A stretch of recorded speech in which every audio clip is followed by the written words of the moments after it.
ರಾಜ್ಯದ ಪಠ್ಯಕ್ರಮ ಅನುಸರಿಸುವ ಸರ್ಕಾರಿ ಅನುದಾನಿತ ಮತ್ತು ಅನುದಾನ ರಹಿತ ಶಾಲೆಗಳ 5, 8 ಮತ್ತು 9ನೇ ತರಗತಿ ಬೋರ್ಡ್ ಪರೀಕ್ಷೆಗೆ ರಾಜ್ಯ ಹೈಕೋರ್ಟ್ ವಿಭಾಗೀಯ ಪೀಠ ಅನುಮತಿ ನೀಡಿದೆ. ಆದರೆ ಈ ತೀರ್ಪಿನ ಕುರಿತು ಸುಪ್ರೀಂ ಕೋರ್ಟ್ನಲ್ಲಿ ಮೇಲ್ಮನವಿ ಸಲ್ಲಿಸಲು ಖಾಸಗಿ ಶಾಲೆಗಳ ಒಕ್ಕೂಟ ಮುಂದಾಗಿದೆ. ಈ ಗೊಂದಲ ನಡುವೆ ಮಕ್ಕಳೊಂದಿಗೆ ಪೋಷಕರು ಕೂಡ ಹೈರಾಣಾಗಿದ್ದಾರೆ.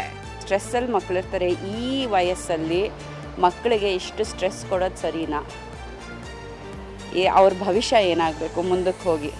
ಎಕ್ಸಾಮ್ ಒಂದು ಕಾನ್ಸೆಪ್ಟ್ ಮೇಲೆ ಮಕ್ಕಳಿಗೆ ಒಂದು ಐಡಿಯಾ ಇರುತ್ತೆ, ಒಂದು ನಂಬಿಕೆ ಇರುತ್ತೆ, ಅದು ಬದಲಾಗಿ ಹೋಗುತ್ತೆ. ಶಿಕ್ಷಣದ ಗುರಿ ತಪ್ಪು ಹೋಗುತ್ತೆ. ಕೆಎಸ್ಆರ್ಟಿಸಿಯ ನಮ್ಮ ಕಾರ್ಗೋ ಟ್ರಕ್ ಚುನಾವಣಾ ಸೇವೆಗೆ ಸಿದ್ಧವಾಗಿದೆ. ಕೆಎಸ್ಆರ್ಟಿಸಿ ಇತ್ತೀಚೆಗಷ್ಟೇ ಸರಕು ಸೇವೆ ಸಾಗಾಟ ಶುರು ಮಾಡಿತ್ತು. ಇದೀಗ ಚುನಾವಣಾ ಆಯೋಗ 20 ಕಾರ್ಗೋ ಟ್ರಕ್ಗಳನ್ನು ಚುನಾವಣಾ ಕರ್ತವ್ಯಕ್ಕೆ ಬಾಡಿಗೆಗೆ ತೆಗೆದುಕೊಂಡಿದೆ.